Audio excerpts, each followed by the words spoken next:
Bonjour, je m'appelle Marielle Ecal, je suis animatrice en scrapbooking pour la société ASA et je vais vous expliquer aujourd'hui comment on utilise des gabarits décors ou pochoirs.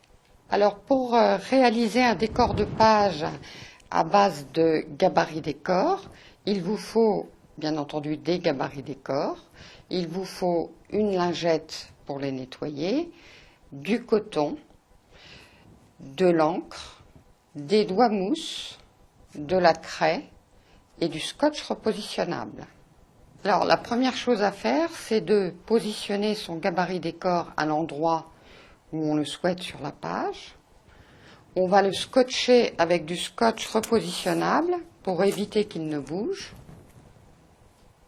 On va commencer par faire un décor de page à la craie.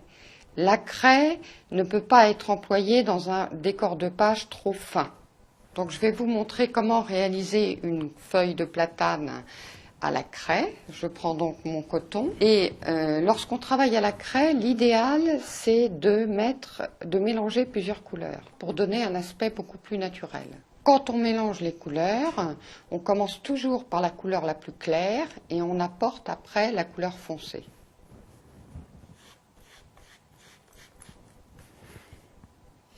Ce qui est important, c'est de partir toujours du même côté, sans obligatoirement aller jusqu'au bout, pour donner des effets à notre feuille. Donc là, j'ai posé ma couleur claire. Je prends un autre morceau de coton, pour ne pas mélanger les couleurs dans ma boîte de craie, et je prends du vert foncé. Le vert foncé, je ne vais pas l'étaler partout. Je vais partir du bord, et je vais tout doucement tirer ma craie vers l'intérieur.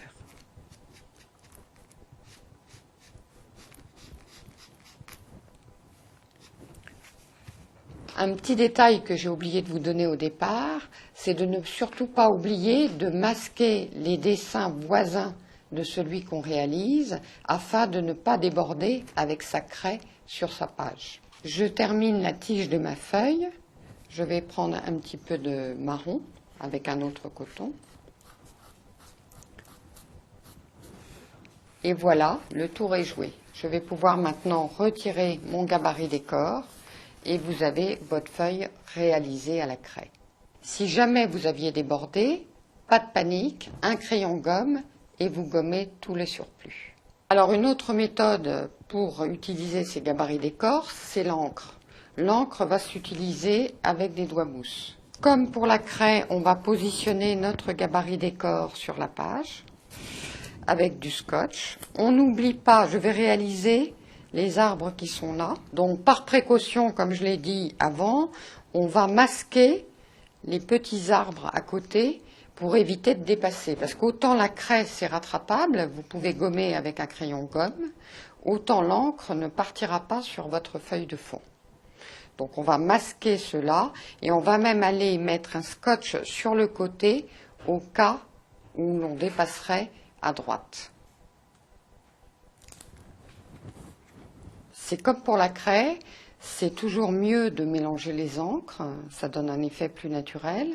Je vais donc commencer avec l'encre la plus claire et je repasserai par-dessus avec un petit peu de foncé. Comme pour la craie, je pars dans un sens, sans aller forcément jusqu'au milieu. Je vais prendre après un vert un petit peu plus foncé pour dessiner une ombre.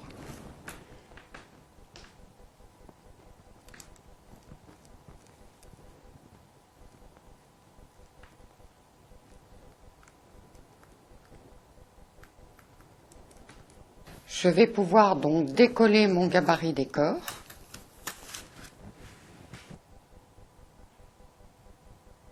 Voici une page où j'ai réalisé plusieurs modèles de gabarit décor pour vous montrer tout ce qu'on peut faire comme décoration avec ces gabarits. Vous avez donc là deux méthodes pour vous servir de gabarit décor. Une troisième existe, c'est l'utilisation des gabarits décors avec des feutres, surtout pour les motifs fins, entre autres pour les gabarits alphabet ou pour les choses extrêmement fines.